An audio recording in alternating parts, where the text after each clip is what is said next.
Hello friends, welcome to Cric World 99। अगर आप इस चैनल पे नए हैं तो प्लीज़ चैनल को सब्सक्राइब कर लीजिए। अगर आप फेसबुक पेज पे देख रहे हैं तो प्लीज़ पेज को लाइक कर दीजिए और वीडियो को भी आप लाइक कर सकते हैं। तो चलिए अभी बात करते हैं भारत और न्यूजीलैंड के बीच जो टेस्ट मैच पूरा हुआ, जिसमें भारत की हार हुई।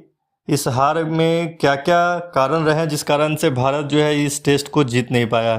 तो सबसे पहला जो कारण हुआ कि टॉस में जो रोहित शर्मा हैं उनसे गलती हो गई और उन्होंने इस बात को माना भी कि बैटिंग करना नहीं चाहिए था। फर्स्ट में उनको लगा कि ये फ्लैट ट्रैक है तो यहाँ पे अच्छा होगा बैटिंग करना, लेकिन जस्ट इसके उलट हो गया और वहाँ पे इतनी स्विंग हुई, बाउंस हुई सेकेंड डे। इस कारण से भारत जो है अपना भारत में ही सबसे बुरा जो स्कोर था, सबसे कम स्कोर था, वो बनाने में कामयाब रहा और मात्र 46 रन के ऊपर में पूरे के पूरे 10 विकेट आउट हो गए, जिसमें 5-0 रन बनाए।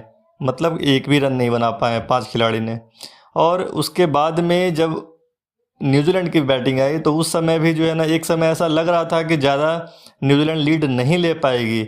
250 के ऊपर में उसके 6 विकेट आउट हो चुके थे, तो ऐसा लग रहा था कि 200 अगर 250 तक में अगर जाता है लीड तो कुछ ठीक रहेगा। लेकिन वहाँ भी टीम साउदी और सचिन रविंद्र की जो पार्टनरशिप हुई, और वो भी तेज़ तरार पार्टनरशिप हुई, जिस कारण से क्या हो गया कि लीड 350 क्रॉस कर गया। और ये एक रीज़न रहा। दूसरा, जिस कारण से जो है बॉलिंग भी उतनी धारदार नज़र नहीं आई, जिस कारण से इतनी जो है लीड वो चली गई।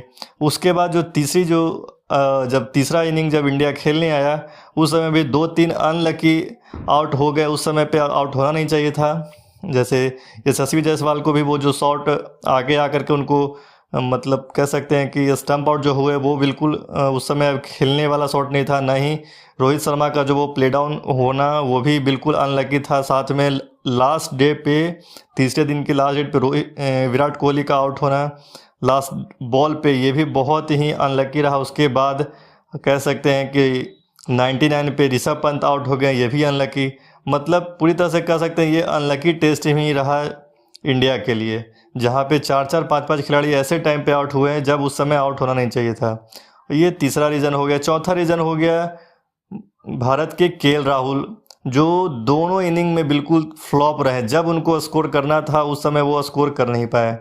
फर्स्ट इनिंग में तो बिल्कुल फर्स्ट बॉल पे ही वो आउट हो गए। दूसरे इनिंग में लग रहा था कि वो टच में हैं, जिस तरीके से उनके 2 शॉट्स निकले थे, लेकिन उसके बाद जो है ना वो बिल्कुल डिलीवर नहीं कर पाए और अपना विकेट गंवा दिए। उसके बाद जडेजा का भी जो है वैसा ही प्रदर्शन रहा। फर्स्ट इनिंग और हो या फिर सेकंड इनिंग हो, दोनों इनिंग की बैटिंग में बिल्कुल उनकी बैटिंग कहीं भी नज़र नहीं आई। तो हारने का ये जो चौथा रीज़न है वो केएल राहुल और जडेजा की बैटिंग भी रहा। उसके बाद इंडिया जो सिट टारगेट किया, वो तो सबसे पहले तो कम ही टारगेट था। वो इंडिया को था कि 250 रन कम से कम बनाना था टारगेट देने के लिए। 250 रन एक चेजेबल तो नहीं कह सकते हैं, वहाँ पे डिफेंडेबल ज़रूर हो सकता है, इंडिया के लिए था। लेकिन वहाँ भी जो है ना बिल्कुल जब एक बार आउट होना स्टार्ट हुए, 400 पे 3 थे और उसके बाद 462 पे ऑल आउट हो गए। मतलब 62 रन में 7 विकेट जो है वो इंडिया की गिर गई। तो ये भी एक रीज़न रहा कि जो टेल एंडर्स कह सकते हैं वो बिल्कुल यहाँ पे फेल हो गए। इस कारण से हुआ कि टारगेट ही इतना कम था कि बहुत रेयर ही ऐसा चांसेस हो सकता था कि इंडिया जीत सके। 107 रन में एक बार जीत भी चुकी है, 20 साल पहले जो है ऑस्ट्रेलिया को हरा चुकी थी। लेकिन उस समय के जो बॉलर थे वो उसमें 3 स्पिनर थे। उसमें अनिल कुंबले, हरभजन सिंह और मुरली कार्तिक, तीनों जो है बिल्कुल फॉर्म में थे और तीनों ने ऑस्ट्रेलिया की तहस नहस करके रख दिया था। उस कारण से हुआ था कि वहाँ पे 13 रन से जीत भी गए थे। लेकिन यहाँ पे क्या हुआ, पूरी तरह से तीनों स्पिनर जो है बिल्कुल कहीं भी उनकी मतलब एक तरीके से कह सकते हैं कि धार नज़र ही नहीं आ रही थी उनकी बॉलिंग में। और अकेला बुमराह क्या कर सकता है। मोहम्मद सिराज की भी जो है दोनों इनिंग में कोई भी ऐसा बॉल जो है, मुझे ऐसा लगा नहीं कि वो बहुत ज़्यादा मतलब वो विकेट लेने के लिए जा रहे हैं। तो मेरे ख्याल से जो अगला जो टेस्ट है पुणे में, उसमें 2 से 3 बदलाव ज़रूर होने चाहिए। एक तो सबसे पहले रविंद्र जडेजा की जगह पे अक्षर पटेल को लाइए। दूसरा जो है केएल राहुल के जगह पे शुभमन गिल को। और तीसरा जो मोहम्मद सिराज हैं उनके जगह पे आप आकाशदीप को ला सकते हैं। तो ये 3 बदलाव मेरी नज़र में है वो कर सकती है टीम इंडिया।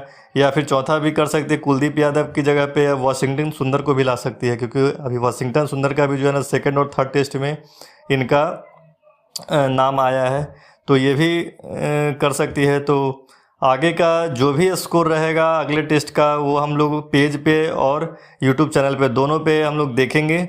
और ज़्यादा से ज़्यादा इस चैनल को प्यार दीजिए, सपोर्ट कीजिए कि और जो है ये चैनल सभी जगह पे वो अपना अच्छा वर्क कर सके।